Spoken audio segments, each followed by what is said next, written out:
Assalamualaikum warahmatullahi wabarakatuh. Nama saya Galih Putra Setia dari kelas TT 4810 dengan NIM 101012 40005.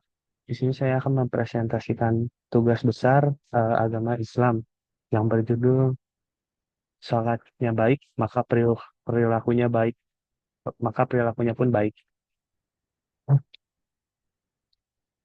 Jadi yang pertama itu ada apa itu salat dan mengapa kita harus melakukannya.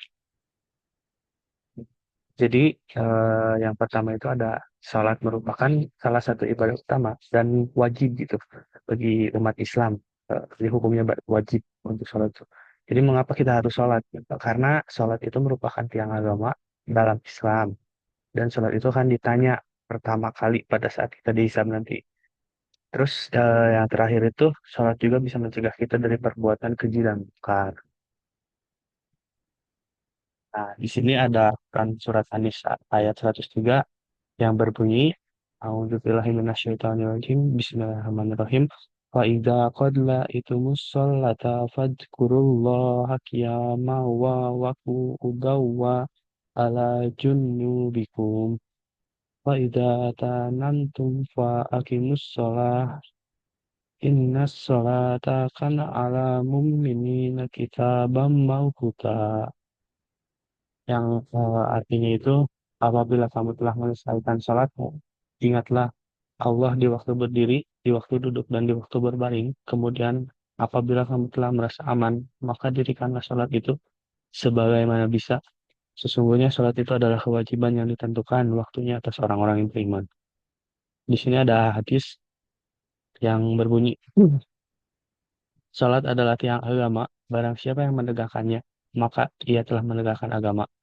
Dan barang siapa yang meninggalkannya, maka ia telah meruntuhkan agama. Hadis riwayat Baihaqi. Terus apa sih hubungannya salat itu dengan akhlak?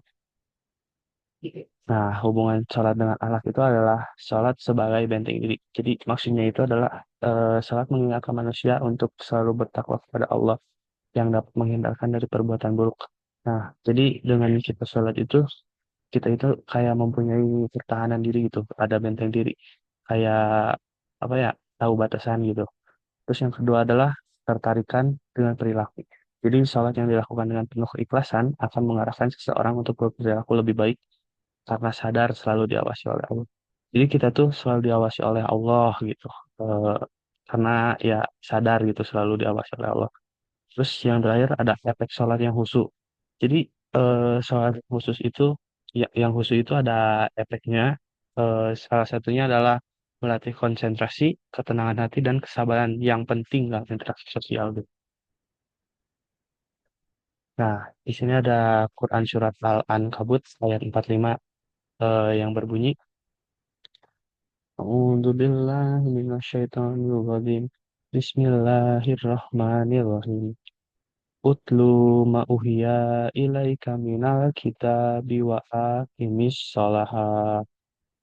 Innas sholata tanha anil fahsya'i wal munkar.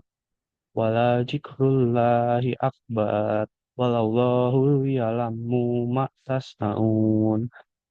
Nah, yang artinya itu adalah bacalah apa yang telah diwahyukan kepadamu, yaitu Alkitab atau Al-Quran, dan dirikanlah sholat. Sesungguhnya sholat itu mencegah dari perbuatan keji dan munkar, dan sesungguhnya mengingat ke Allah, mengingatkan Allah gitu dengan sholat adalah lebih besar keutamaannya daripada ibadah lainnya. Dan Allah mengetahui apa yang kamu kerjakan. Nah, terus ada dampak sholat yang baik pada perilaku. Nah, di sini yaitu ada menumbuhkan rasa kasih sayang. Jadi maksudnya sholat mengajarkan agar umat muslim berdoa untuk keselamatan dan kesejahteraan orang lain. Menumbuhkan sikap empati dalam kehidupan sehari-hari. Jadi dengan sholat itu kita tuh kayak menumbuhkan rasa kasih sayang kepada orang lain karena kita berdoa untuk mereka gitu. Terus yang kedua itu ada meningkatkan rasa saling menghargai. Karena maksudnya menghargai itu kayak saling menghormati gitu kepada orang lain. Nah, di sini seorang yang rajin sholat biasanya memiliki kesadaran untuk menghormati orang lain, menjaga hubungan serta menghindari konflik. Jadi orang yang sholat gitu, uh, jadi perilakunya itu lebih baik kepada orang lain. karena menghormati orang lain, menjaga hubungan, dan serta menghindari konflik. Hmm. Di sini ada jika salah seorang dari kalian marah, maka hendaklah ia mengambil wudhu, karena marah itu dari syaitan. Hadis riwayat Abu Dawud. Salat dan wudhu membantu mengendalikan diri dari amarah dan emosi negatif yang mencerminkan perilaku baik dan kehidupan sehari-hari. Cara meningkatkan kualitas salat agar mencerminkan perilaku baik.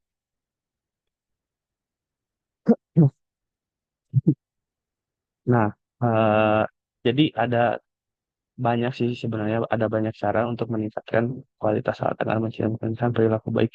Tapi di sini saya akan jelaskan beberapa hal saja. Jadi yang pertama itu adalah memahami bacaan sholat. Dengan memahami makna bacaan sholat menjadi lebih dan lebih hidup gitu, dan berpengaruh pada hati. Jadi kalau kita sholat tidak mengetahui apa makna bacaannya, itu kita kayak hampa gitu. Jadi alangkah lebih baiknya kita itu lebih mengetahui makna bacaan sholat. Nanti bisa menjadi lebih hidup dan berpengaruh ke hati gitu. Terus yang kedua, menjaga kehusyuan dalam sholat, menghindari gangguan dan fokus selama sholat agar dapat menghayati ibadah dengan baik. Yang ketiga, meningkatkan frekuensi ibadah sunnah. Sholat sunnah dapat meningkatkan kualitas sholat wajib serta memperbaiki kualitas jiwa dan perilaku. Nah, jadi sholat sunnah itu banyak sekali manfaatnya ya. Nah, di sini kesimpulan, sholat yang benar akan membentuk pribadi yang disiplin, sabar, dan bertanggung jawab. Ketika kita terbiasa menjaga waktu sholat, secara otomatis kita juga akan terbiasa menghargai waktu. Ketika kita khusyuk dalam sholat, kita belajar untuk fokus dan tenang, yang akan membantu kita dalam belajar dan bekerja. Ketika kita menjaga kesucian untuk sholat, kita belajar untuk hidup bersih, baik secara fisik maupun batin. Sebagai mahasiswa, dampak sholat yang baik akan terlihat jelas dalam kehidupan akademik dan sosial kita. Kita jadi tidak menunda-nunda tentang tugas kita, menghormati dosen, dan menghargai dosen dan teman gitu, dan tidak mudah stres dalam menghadapi tekanan kuliah. Punya stres itu kayak kita jarang mengeluh gitu, kita jarang mengeluh kayak kayak dikasih tugas besar gitu, maksudnya tugas banyak. Terus eh, sholat membuat hati lebih tenang, dan ketenangan itu menuntun kita pada keputusan dan tindakan yang lebih baik.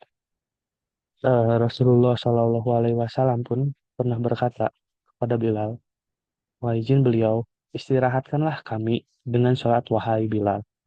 Ini menunjukkan bahwa sholat itu bukan beban, tapi justru tempat kita istirahat dari penatnya dunia. Jadi kalau kita capek dengan urusan dunia, ya salah satu obatnya itu dengan sholat, gitu. Sholat adalah waktu terbaik untuk menyambung kembali koneksi kita dengan Allah dan mengisi ulang rohani kita agar tetap kuat menjalani hari-hari. Nah, selanjutnya, namun eh, untuk bisa memperbaiki kualitas sholat kita, kita perlu memahami gitu, bahwa sholat yang baik tidak hanya dinilai dari gerakan yang benar, terus pembacaan yang fasih, tetapi yang utamanya itu adalah dari hati kita sendiri, eh, yang hadir dan sadar selama menghadap Allah gitu. Ketika kita mampu memahami makna dari setiap bacaan dalam sholat, maka hati kita akan lebih mudah tersentuh dan merasa lebih dekat gitu dengan Allah. Misalnya saat kita membaca iya karena berdoa iya karena nasta'in, hanya kepadamu kami menyembah dan hanya kepadamu kami memohon pertolongan. Kita benar-benar sedang menyerahkan seluruh badan dan harapan kita hanya kepada Allah. Dengan kesadaran seperti itu, sholat tidak lagi terasa seperti kewajiban yang berat, tapi menjadi kebutuhan jiwa yang menenangkan gitu.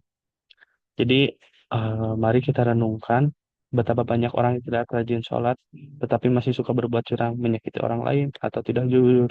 Ini bukan berarti sholatnya tidak sah, tapi mungkin kualitasnya yang belum sampai gitu, sampai pada tingkat yang bisa membentuk akhlak. Maka disinilah pentingnya musabah, introspeksi diri. Apakah selama ini sholat kita hanya sekedar gerakan dan bacaan, ataukah benar-benar menjadi sangat kebaikan diri. Mungkin segitu saja dari saya. Kurang lebihnya mohon maaf. Wassalamualaikum warahmatullahi wabarakatuh.